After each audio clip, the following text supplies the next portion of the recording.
सभी प्यारे प्यारे व्यूअर्स का वार्म वेलकम करता हूँ वाईडी योर इंग्लिश शूटर पे। आज सुबह का द हिंदू का फर्स्ट एडिटोरियल पढ़ने वाले हैं। इंटेंस इंगेजमेंट इसका टाइटल है। वैसे तो ये क्लास शाम को 5:30 बजे पब्लिश होती है, लेकिन आज की क्लास थोड़ी सी लेट है, रात को 9 बजे पब्लिश कर रहा हूँ। रीज़न इसका यही है कि मैं गवर्नमेंट सर्वेंट हूँ और मुझे ड्यूटीज़ पे अलग अलग प्लेसेस पे जाना होता है, तो कभी कभी थोड़ा सा शेड्यूल अपना एडजस्ट कर लिया करो। मैं भी कोशिश करता हूँ क्लास को मिस कभी ना करूँ। चलिए शुरू करते हैं क्लास को। आर्टिकल लिखा हुआ है जर्मनी और इंडिया के रिश्तों के बीच में। सिर्फ पढ़ना नहीं है, इसको ट्रांसलेट करने के साथ साथ ग्रामर वोकैबुलरी पे अलग से ध्यान देना है। 6 क्वेश्चंस आपके सामने हैं, सॉल्यूशंस क्लास के लास्ट में करवाऊंगा। पूरे मन से क्लास को सीखो, आउट ऑफ 6 मार्क्स आपको मिलने चाहिए। चलिए क्लास को शुरू करते हैं।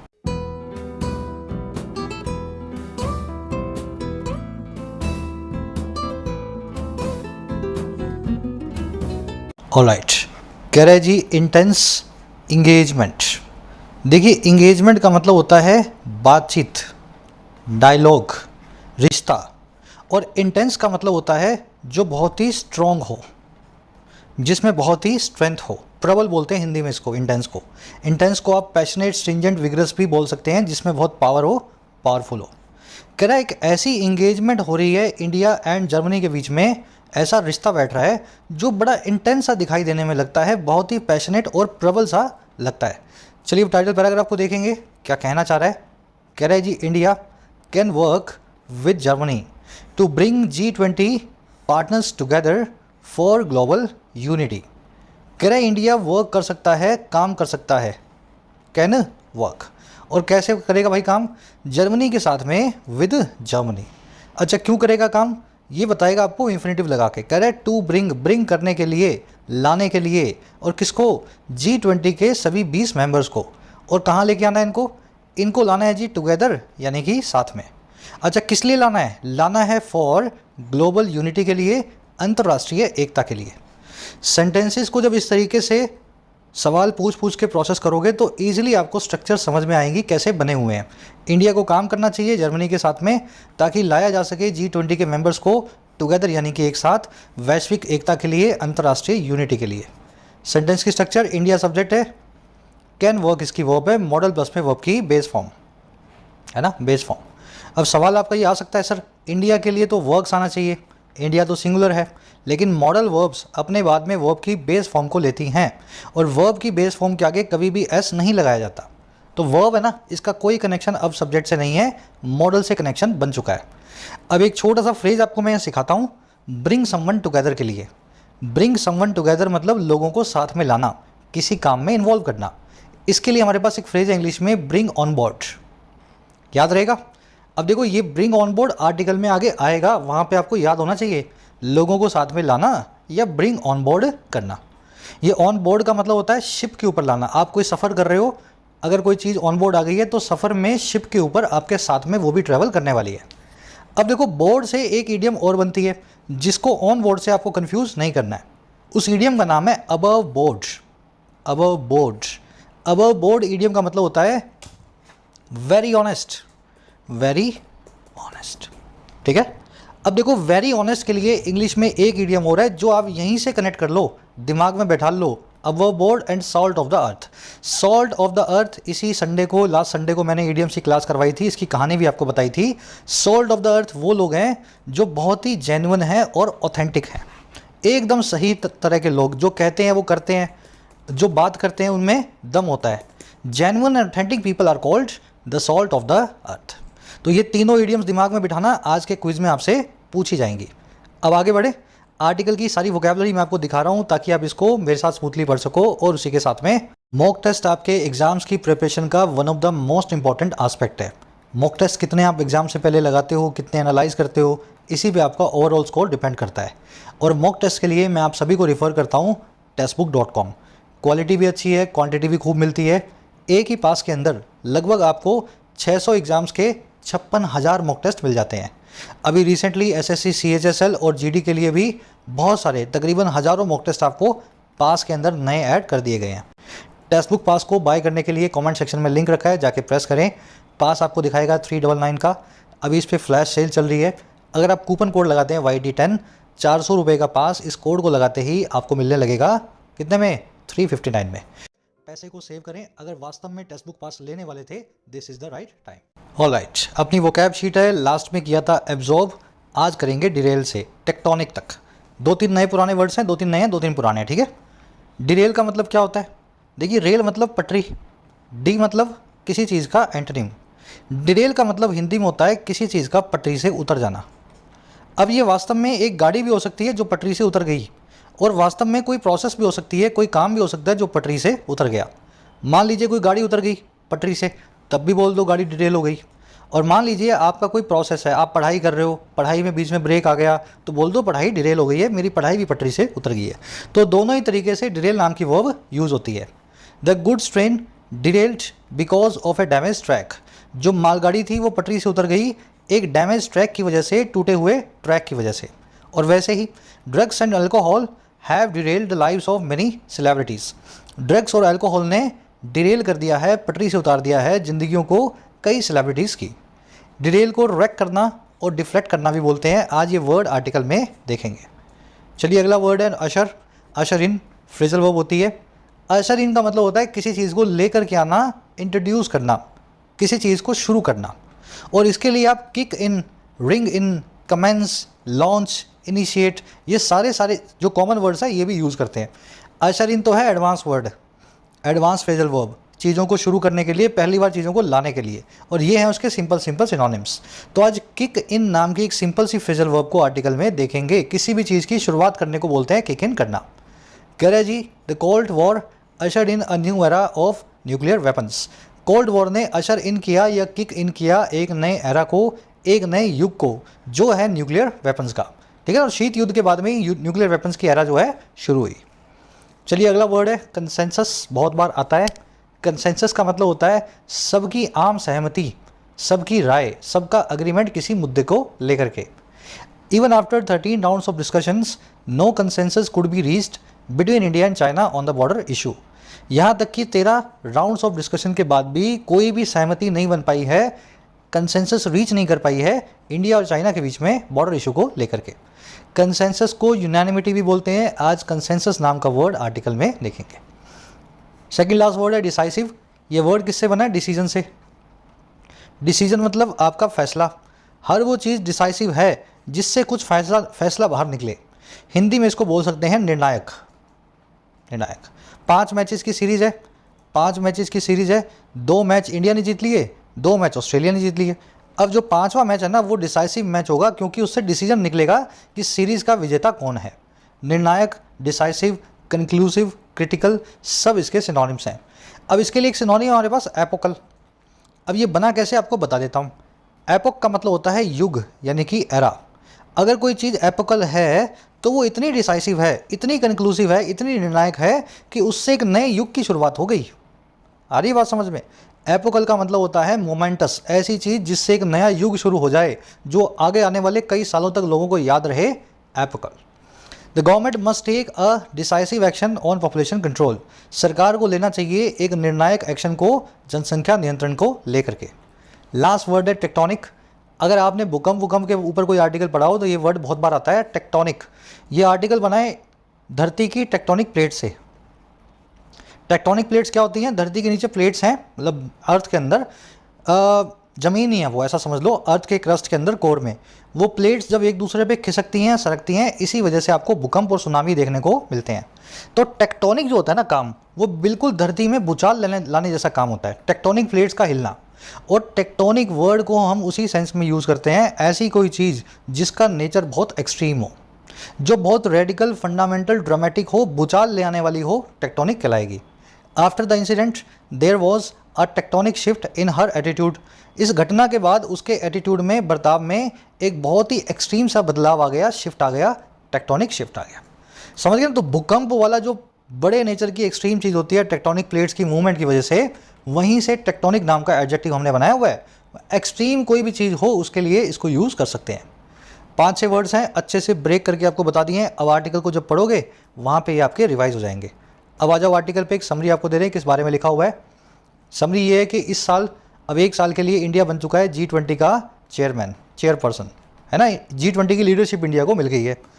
और रिसेंटली जर्मनी के जो फॉरेन मिनिस्टर हैं, जो लेडी हैं, वो इंडिया में आई और इन्होंने जयशंकर साहब से बहुत अच्छे से बातचीत की और अपना एजेंडा बताया।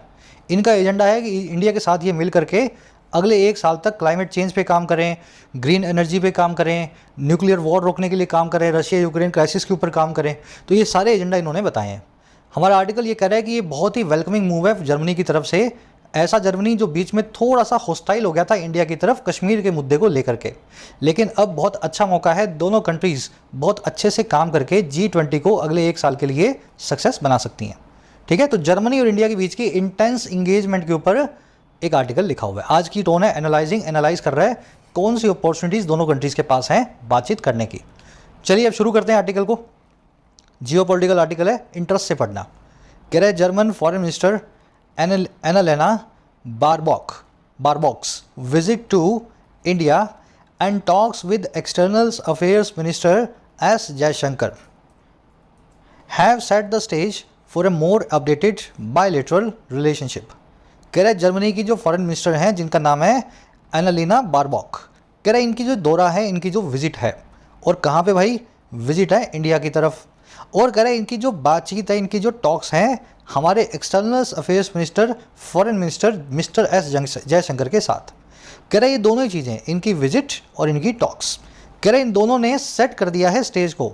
सेट द स्टेज का मतलब होता है किसी चीज़ के प्लेटफॉर्म को रेडी करना, किसी चीज़ के लिए मंच बनाना। तो इन दोनों चीज़ों ने मंच को तैयार कर दिया है एक और ज़्यादा अपडेटेड रिलेशनशिप के लिए, रिश्ते के लिए, जो होने वाला है बायलैटरल। बायलैटरल क्या होता है? जिसके 2 पहलू हों, जो 2 तरफा हो, 2 चीज़ों के बीच में हो। वैसे ही ट्राइलेटरल जिसमें 3 चीज़ें हों, 3 पहलू हों। क्वाड्रिलेटरल जिसमें 4 चीज़ें हों, 4 पहलू हों। मान लो 4 कंट्रीज़ का एक जो टूर्नामेंट हो रहा है जिसमें इंडिया, ऑस्ट्रेलिया, इंग्लैंड और श्रीलंका आपको मिल रहे हैं, तो ये क्वाड्रिलेटरल टूर्नामेंट है जिसमें 4 पार्टियां हैं ना। तो 1 तरफा, 2 तरफा, 3 तरफा वाली चीज़ों को बायलैटरल, क्वाड्रिलेटरल, ट्राइलेटरल बोलते हैं। अब देखो ऐसे एक वर्ड आएगा अभी मल्टीलेटरल। मल्टीलेटरल का मतलब है बहुआयामी। ऐसी चीज़ जिसमें एक से ज़्यादा आयाम हो, एक से ज़्यादा पहलू हो, उसको मल्टीलेटरल बोल करके छोड़ दिया जाता है। तो ये वर्ड्स को रूट से पकड़ना सीखो। सेंटेंस समझ में आ गया? दोनों की विजिट ने तैयार कर दिया है एक मंच को। चलो अब सेंटेंस की स्ट्रक्चर देख लो। विजिट और टॉक्स दोनों की वर्ब है have set. Set the stage करना, किसी प्लेटफॉर्म को रेडी करना। चलिए कह रहा है जी the 2 sides signed an agreement on mobility and migration that boost travel for student researchers and investors and businesses। कह रहे दोनों साइड्स ने साइन किया, दोनों ही पार्टियों ने हस्ताक्षर किए, सिग्नेचर्स किए एक अग्रीमेंट पे। और अग्रीमेंट किस चीज़ पे था भाई? 2 चीज़ों पे था, मोबिलिटी और माइग्रेशन पे। मोबिलिटी का मतलब होता है एक जगह से दूसरी जगह जाने की आपकी एबिलिटी, मोबाइल होने की एबिलिटी ही मोबिलिटी है। और माइग्रेशन का मतलब होता है पलायन। राजस्थान से गुजरात चले गए, इंडिया से जर्मनी चले गए, इस तरह की चीज़ों को बोलते हैं माइग्रेशन। तो दोनों साइंस पार्टियों ने मोबिलिटी और माइग्रेशन पे एग्रीमेंट्स को साइन किया। और वही एग्रीमेंट है ये जो बूस्ट करेगा ट्रैवल को स्टूडेंट्स के लिए, रिसर्चर्स के लिए, व्यापारियों, इन्वेस्टर्स के लिए और बिजनेसेस के लिए, सबके लिए आना जाना बहुत ईजी हो जाएगा। Current the meeting was preceded by Germany's agreement to fund renewable energy projects worth €1 billion. और कह रहा है इस मीटिंग को प्रिसीड करवाया गया। प्रिसीड करना मतलब पहले आना। इस मीटिंग के बाद कुछ और भी हुआ है। कह रहा है ये प्रिसीड बाय हुई थी। प्रिसीड बाय का मतलब है इससे पहले कुछ आया था, है ना। अगर ये सक्सीड बाय होगी तो इसके बाद कुछ आया था। तो इससे पहले क्या आया था? इससे पहले आया था जर्मनी का अग्रीमेंट जो है फंड कर देने का ग्रीन रिन्यूएबल एनर्जी के प्रोजेक्ट्स को, जिनकी कीमत होने वाली है $1 बिलियन, €1 बिलियन। अरे बात समझ में? 10,000 करोड़ के प्रोजेक्ट्स को जर्मनी ने इंडिया में अप्रूव किया अपने खुद के खर्चे पे। तो पहले ये प्रोजेक्ट्स, देन ये मीटिंग। सेंटेंस की स्ट्रक्चर आप समझ चुके हैं। साइड्स की वर्ब है साइंड और दैट की वर्ब है बूस्ट। दैट आया है अग्रीमेंट के लिए, अग्रीमेंट सिंगुलर है इसलिए दैट की वर्ब भी सिंगुलर है। मीटिंग की वर्ब है वॉज प्रिसीडेड, पैसिव वॉइस लगा हुआ है, वॉज प्लस में वर्ब की थर्ड फॉर्म। प्रिसीड करना पहले आना, सक्सीड करना बाद में आना। जनवरी जो है ना, अगर अभी भी कन्फ्यूजन हो तो मैं आपको समझा देता हूँ। जनवरी, फरवरी, मार्च, ध्यान से समझना। जनवरी प्रिसीड करता है फरवरी को, फरवरी प्रिसीड करता है मार्च को, मार्च सक्सीड करता है फरवरी को और फरवरी सक्सीड करता है जनवरी को। फरवरी जो है प्रिसीडेड बाय होता है जनवरी, सक्सीडेड बाय होता है मार्च। इस तरीके से आपको याद रखना है ना। ये थोड़ा कन्फ्यूजिंग है, मुझे पता है, शुरू में थोड़ा लगता भी है। मोबिलिटी का मतलब होता है थोड़ा ट्रैवल करना, इधर उधर ट्रांसपोर्ट करना। माइग्रेशन का मतलब होता है परमानेंटली कहीं जाके पलायन कर जाना, किसी दूसरी कंट्री में बस जाना। चलो अब एक ग्रामर कॉन्सेप्ट है यहाँ पे वर्थ वाला, थोड़ा आगे बढ़ते हैं फिर वापस इस पे लौटेंगे। कह रहे जी the year 2022 has seen intense high level engagement as PM Modi made 2 visits to Germany. इतना सारा कुछ हो रहा है, बाद में पढ़ लेना, ऊपर वाला पढ़ लो, यहीं से सेंटेंस समझ में आ जाएगा।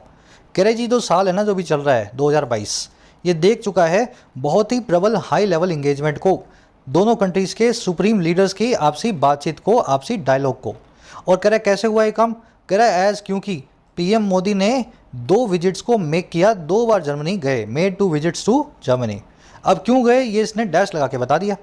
कह रहा है जी for the India Germany intergovernmental consultations with chancellor Olaf Scholz in Berlin and G7 outreach summit in Bavaria. ये दोनों बार गए इस वजह से, पहली बार था India Germany inter continental consultation जिनका ओलाफ स्कूल्स के साथ में था, चांसलर के साथ में ये पूरा कंसल्टेशन, ये बर्लिन में हुआ था। फिर G7 का आउटरीच समिट हुआ था जो बवारिया के अंदर हुआ था। सिंपल सेंटेंस है, मेरे ख्याल से दिक्कत नहीं है। आउटरीच का मतलब होता है अप्रोच करना, रीच आउट करना। तो G7 की मेन समिट से पहले ये आउटरीच समिट करते हैं जहाँ पे सबको एजेंडा बताते हैं, इस साल की G7 समिट में क्या होगा, कौन इन्वाइटेड है ना। तो इस तरीके से एक फॉर्मल इन्विटेशन प्रोग्राम होता है आउटरीच समिट। चलो स्ट्रक्चर देखो, 2022 की वर्ब है हैज सीन, मोदी साहब की वर्ब है मेट, ओलाफ स्कोल्ज, इनसे पहले कौन थी, एंगेला मार्कल है ना, याद है ना, वो सभी जो चांसलर्स हैं उन्हीं के नाम आपको बता रहा है। अब यहाँ से आपका एक क्वेश्चन जो है कॉम्प्रीहेंशन का सॉल्व होता है। मैं आपको बता देता हूँ क्वेश्चन, अभी यहीं से देख लो। क्वेश्चन आपसे ये पूछा गया है इनमें से कौन सा पेयर करेक्टली मैच नहीं है। भाई G7 की आउटरीच समिट बवारिया में हुई है 2020 में, या G7 की 2022 समिट सुमात्रा में हुई है, या इंटर गवर्नमेंटल कंसल्टेशन बर्लिन में हुआ है, या G20 की 2023 की समिट इंडिया में होगी। तो ये चारों समिट्स को आपको चेक कर लेना है, जो जहाँ पे नहीं हो रही है उस ईयर के हिसाब से उसको अपना आंसर बना लेना है। अब आपको चैलेंज की तरह बता रहा हूँ, साथ साथ में कोशिश करते जाना। चलो जी आगे बढ़ रहे हैं। कह रहे जी the leaders also met at the G20 summit in Bali. कह रहे दोनों लीडर साथ ही साथ मिल गए, मेट कर गए, और कहाँ पे, G20 की समिट में, जो एक्चुअल समिट थी इंडोनेशिया में बाली के अंदर। कह रहे हैं 2023 mister Scholz is expected to be in Delhi in spring and again in September for the G20 summit in India. अब दोनों पहली बार तो 2 बार तो ये मिले आए मोदी जी जाके, फिर एक बार G20 में मिल गए तीसरी बार, अब चौथी बार मिलेंगे 2023 में। कह रहे 23 में मिस्टर ओलाफ स्कोल्ज जो हैं जर्मनी के चांसलर जो हैं, सुप्रीम लीडर जो हैं, उनसे ऐसी आशा है कि वो होंगे नई दिल्ली के अंदर।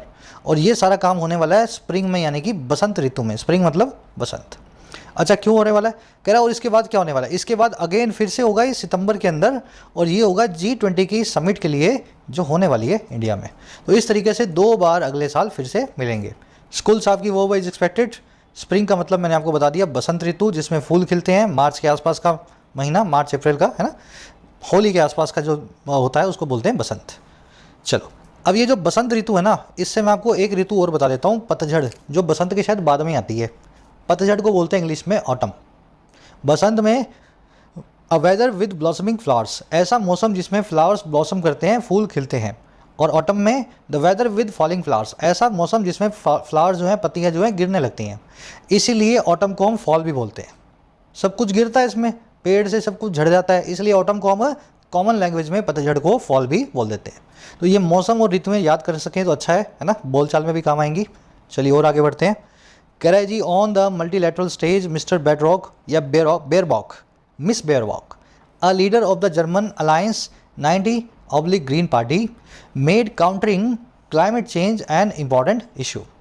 कह रहा है जी मल्टीलैटरल स्टेज की अगर बात करें, बहुआयामी मंच की बात करें, G20 की बात करें, G7 की बात करें, तो कह रहा है मिस बेरबॉक जो हैं जर्मनी की जो फॉरेन अफेयर्स मिनिस्टर हैं, जो लीडर हैं जर्मन के इस अलायंस की जिसका नाम है 90/GP। कह रहा है इस बंदी ने मेड कर दिया काउंटर करने को क्लाइमेट चेंज एक इम्पॉर्टेंट इशू। इन्होंने क्लाइमेट चेंज से काउंटर करना यानी लड़ाई लड़ना जो है उसको एक इम्पॉर्टेंट इशू बना दिया, made it a important issue. कह रहा where New Delhi and Berlin can cooperate at the G20 under India's presidency. कह रहे जहाँ पे दोनों कंट्रीज़ कोऑपरेट कर सकती हैं, एक दूसरे का सहयोग कर सकती हैं G20 के अंदर, इंडिया की प्रेसिडेंसी के दौरान। अब इंडिया के हाथ में G20 की प्रेसिडेंसी चेयरमैनशिप आ चुकी है ना 1 साल के लिए। सेंटेंस बिल्कुल सिंपल है। बेरबॉक की वर्ब है मेट दिल्ली, और बर्लिन की वर्ब है न्यू दिल्ली की कैन कोऑपरेट। और कुछ देखने वाला नहीं है ना इसमें। कह रहा है जी mister Jaishankar spoke of the need to keep pushing for UN security council reform where India and Germany have been part of the G4 grouping since 2005। कह रहे जयशंकर साहब ने स्पीक ऑफ किया, अब वीटो लगी हुई है, स्पोक ऑफ, स्पीक ऑफ करना किसी बात का जिक्र करना, ठीक है, जिक्र करना, मेंशन करना।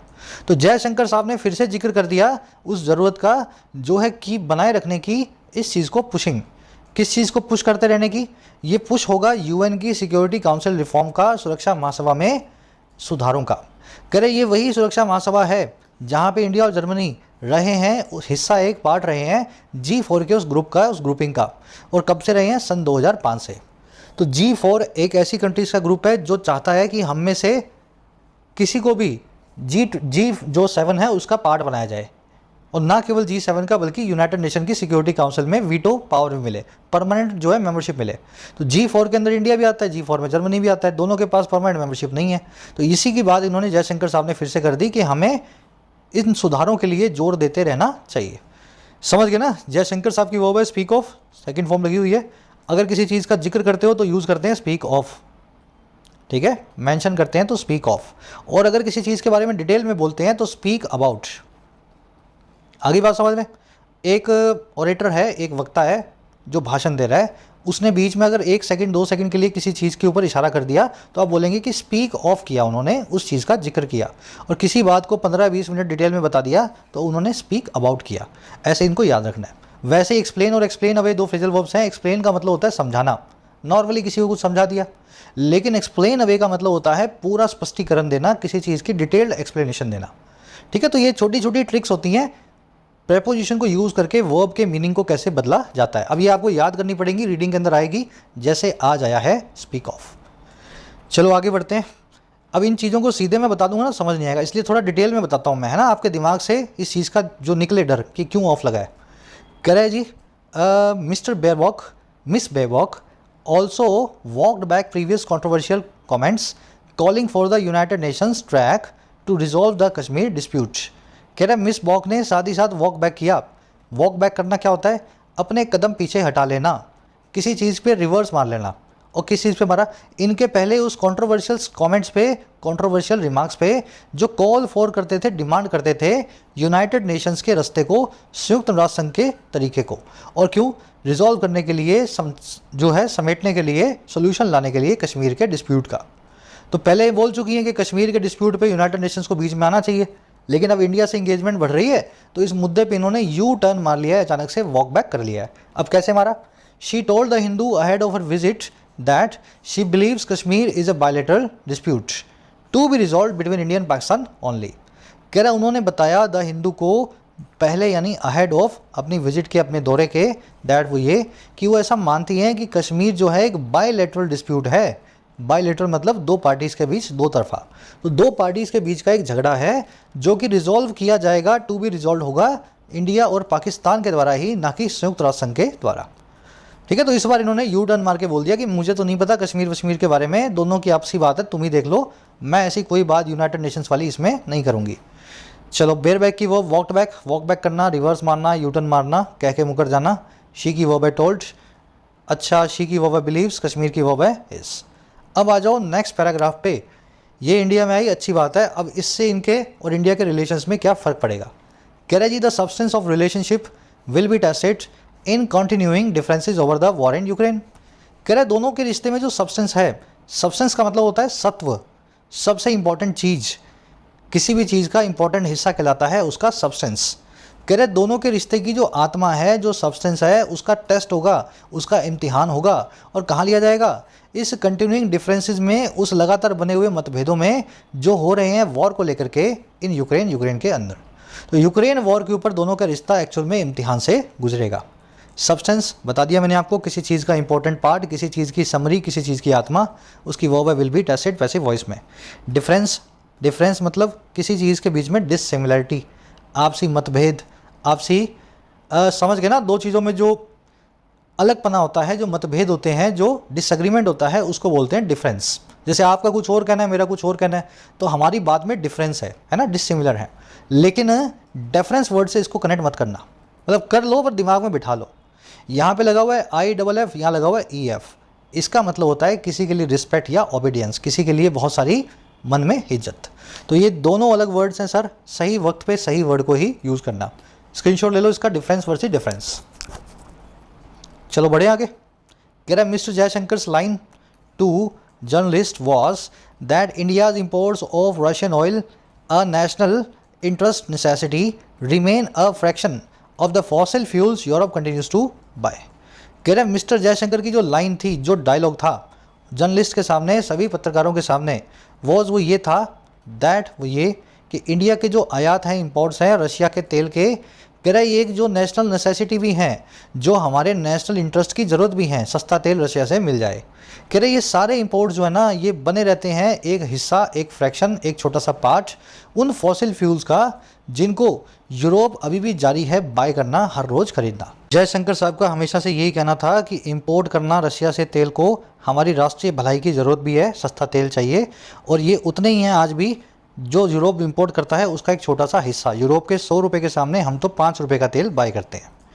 लाइन की वर्ब है वॉज, इंपोर्ट्स की वर्ब है रिमेन, फ्रैक्शन का मतलब है छोटा सा हिस्सा, यूरोप की वर्ब है कॉन्टिन्यूस। कह रहा है while this may be correct, it is also true that European union countries have cut all other links with Moscow. कह रहे जहाँ ये चीज़ हो सकता है सही हो, जयशंकर साहब का कहना बिल्कुल गलत ना हो, वहीं ये भी सच है, इट इज़ ऑल्सो ट्रू, कि जो यूरोप की सारी कंट्रीज़ हैं EU की, इन्होंने काट दिया है दूसरे सभी रिश्तों को, ऑल अदर लिंक्स को मॉस्को के साथ। कह रहे and falling fuel imports are likely to drop further once the December 5th launch of the oil price cap for seaborne imports kicks in. कह रहा और गिरते हुए जो फ्यूल के इंपोर्ट्स हैं जो यूरोप उनसे खरीद रहा है रशिया से, जो गिर भी रहे हैं, कह रहा ये सारे आयात और लाइकली हैं और संभावित है कि ड्रॉप फर्दर करेंगे और ज़्यादा गिर जाएंगे। और कब? एक बार जब वंस December 5 की लॉन्च हो जाती है ऑयल प्राइस कैप। और किसके लिए होती है ये ऑयल प्राइस कैप? ये होती है सी बॉर्न इंपोर्ट्स के किक्स के लिए। समझ लो, जब ये किक इन करती है तब ये सारा का सारा ओट जो है गिर जाएगा। किक इन करना, किसी चीज़ का शुरू होना, किसी चीज़ का फिर से एक बार अशर इन होना। सेंटेंस थोड़ा सा आपको लगता है, मेरे को लगता है कि थोड़ा सा आपको कन्फ्यूजिंग लगा होगा, लंबा है थोड़ा सा, है ना। बस ये यही कह रहा है कि यूरोप जो है ना सारे रिश्ते तोड़ चुका है रशिया से, तेल भी अब कम खरीद रहा है और कम खरीदेगा जब ये ऑयल प्राइस कैप जो है रशिया के तेल पे लग जाएगी December 5 को। उसके बाद तो यूरोप बिल्कुल भी तेल रशिया से ना खरीद पाएगा। अब स्ट्रक्चर देख लेंगे इसकी। दिस की वर्ब है मे बी, इट की वर्ब है इज, कंट्रीज़ की वर्ब है हैव, कट। कट की V1 V2 V3 सेम होती है। Cut, spread, put, set, hurt, hit, याद है ना सारी words. Burst, cast, cost, forecast, इनकी V1 V2 V3 में चेंज नहीं आता। तो हैव प्लस V3 लगी हुई है, लेकिन कट कट कट हमेशा V1 V3 V2 V3 same रहेगी। इंपोर्ट्स की वर्ब है आर, प्राइस कैप की वर्ब है किक्स इन, किक इन करना, किसी चीज़ का शुरू होना। करें जी on the other hand India's imports of Russian oil have soared to whopping 21-fold increase. कह रहे बल्कि दूसरी तरफ इंडिया के जो इंपोर्ट्स हैं, इंडिया के जो आयात हैं रशियन ऑयल के, वो सोर कर गए हैं। सोर करना, किसी चीज़ का आसमान छूना, किसी चीज़ का इंक्रीज़ होना बहुत तेज़ी से। तो इंडिया के इंपोर्ट्स जो तेज़ी से बढ़ गए हैं और हो गए हैं 21 गुना। हुपिंग 21-fold इंक्रीज, 21-fold मतलब 21 गुना। और कैसा हुआ है सारा काम? Making Russia India's biggest supplier, make करते हुए रशिया को इंडिया का सबसे बड़ा ऑयल का सप्लायर। तो इसका बिल्कुल उल्टा इंडिया के साथ हो रहा है। इंपोर्ट्स की वर्ब है हैव सोर्ड, सोर्ड का मतलब है इंक्रीज होना। हुपिंग एक ऐसी क्वांटिटी के आगे लगाया जाता है जिसको आप बहुत बड़ा मानते हो, है ना। हुपिंग को एज मच एज भी बोल सकते हैं, याद रखें इसको। इसका कोई खुद का मीनिंग नहीं है। कोई बहुत बड़ी क्वांटिटी हो जिसको देख करके आपको हैरानी होती हो, उसके आगे हुपिंग या हैज मच एज यूज़ कर सकते हैं। 21-fold का मतलब है 21 टाइम्स। कह रहा है writing in the journal foreign affairs journal, chancellor Scholz said the world was facing an epochal tectonic shift. कह रहा लिखते हुए फॉरेन अफेयर्स की जर्नल में, फॉरेन अफेयर्स की एक मैगजीन में राइट करते हुए आर्टिकल को, जर्मनी के चांसलर साहब ने ऐसा कह दिया दैट वो ये कि वर्ल्ड जो है फेस कर रहा था एक ऐसे शिफ्ट को, एक ऐसे बदलाव को जो टेक्टोनिक भी है और एपोकल भी है। एपोकल मतलब मोमेंटस, जिससे एक नई एपोक, नई एरा शुरू हो जाए, बहुत ही इंपॉर्टेंट कहलाता है एपोकल। और टेक्टोनिक का मतलब है एक्सट्रीम, धरती की टेक्टोनिक प्लेट से जो कनेक्टेड हो, जो अपने आप में बहुत ड्रामेटिक हो, बहुत ज़्यादा बड़ा हो। तो इन्होंने यही बोला कि दुनिया जो है ना ऐसा एक बहुत ही बड़ा और बहुत ही नए युग को शुरू करने वाला बदलाव जो है, शिफ्ट जो है देख रहा है। कह रहा हूँ ये कैसे बोला इन्होंने, ये कैसे बात लिखी इन्होंने, using the term Zeitenwende और turning points to describe the geopolitical transition post Russia's war in Ukraine. ये इन काम इन्होंने किया यूज़ करते हुए इस टर्म को, इस वर्ड को जिसका नाम है ये जर्मन में, और या जिसको आप बोल सकते हैं टर्निंग पॉइंट इंग्लिश में, और इन्होंने यूज़ किया डिस्क्राइब करने के लिए, परिभाषित करने के लिए जियोपॉलिटिकल ट्रांजिशन को, दुनिया की जियोपॉलिटिक्स के बदलाव को। जियोपॉलिटिक्स मतलब अंतर्राष्ट्रीय पॉलिटिक्स। तो अंतर्राष्ट्रीय पॉलिटिक्स में जो ट्रांजिशन आया, बदलाव आया, उस शिफ्ट को डिस्क्राइब करने के लिए। और ये कब आया, ये आया है पोस्ट यानी कि आफ्टर रशिया की वॉर के यूक्रेन के अंदर। तो ऐसे इन्होंने एक आर्टिकल लिखते हुए इस टर्म को यूज़ करके बताया। अब देखो इन्होंने एक और काम भी किया, इन्होंने ये तो सेट किया ही किया, सेंटेंस लंबा है, इन्होंने ये तो सेट किया ही किया, साथ में एंड लगा के इन्होंने ये काम भी किया। And accuse Russian president Vladimir Putin of shattering and international peace architecture. इन्होंने अक्यूज़ भी कर दिया, आरोप भी लगा दिया रशिया के प्रेसिडेंट मिस्टर पुतिन पे, और ये आरोप है शटर कर देने का, टुकड़े टुकड़े कर देने का एक इंटरनेशनल पीस आर्किटेक्चर को, एक अंतर्राष्ट्रीय शांति के ढांचे को। तो इन्होंने ये बोला कि है ना, दुनिया बहुत कड़े फेज से गुजर रही है, इस वॉर के बाद में बहुत चीज़ें बदल जाएंगी, और सारा आरोप लगा दिया पुतिन पे कि एकदम जो शांति का ढांचा है, इस आदमी ने ढांचा ही खराब करके रखा है। चलो, स्कॉलर चांसलर स्कॉल्स की पहली वर्ब है सेड, दूसरी वर्ब है एक्यूज्ड, वर्ड की वर्ब है वॉज फेसिंग। एपोकल मैंने आपको बता दिया, बहुत ही इंपॉर्टेंट हो, नए युग को शुरू करता हो, नए एपोक को। टेक्टोनिक मतलब बहुत एक्सट्रीम, बहुत ही ड्रामेटिक। शटर करना, ब्रेक करना, छोटे छोटे पीसीज में चूर चूर करना, है ना, ब्रेक डाउन कर देना, डिस्ट्रॉय कर देना। आर्किटेक्चर मतलब ढांचा। कह रहा for India which inherits the G20 presidency in the year of this jet and one day, it will be necessary to work more closely with Germany to bring all Western partners on board। कह रहे जी India के लिए, for India, वही India जो inherit करता है, inherit करना किसी चीज़ को विरासत में पाना।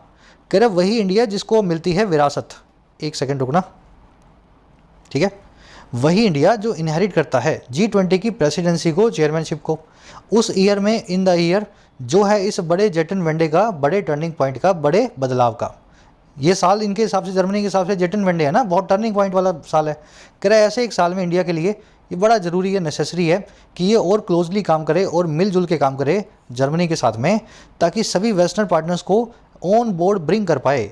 ब्रिंग ऑन बोर्ड करना, सबको ब्रिंग टुगेदर करना, और किसके साथ ब्रिंग कर पाए, ब्रिंग ऑन बोर्ड कर पाए with mister Modi's plans to forge global unity.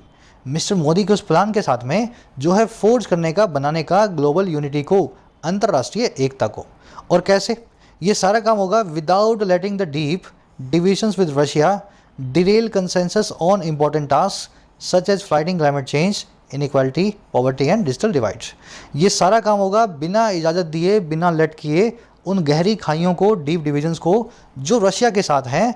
कह रहे हैं इनको बिना इजाज़त दिए कि ये डिरेल करें, पटरी से उतारें उस कंसेंसस को, उस सहमति को जो इंपॉर्टेंट बिंदुओं पे है, इंपॉर्टेंट टास्क पे है। और ये कौन कौन से टास्क हैं, ये सारे टास्क हैं सर।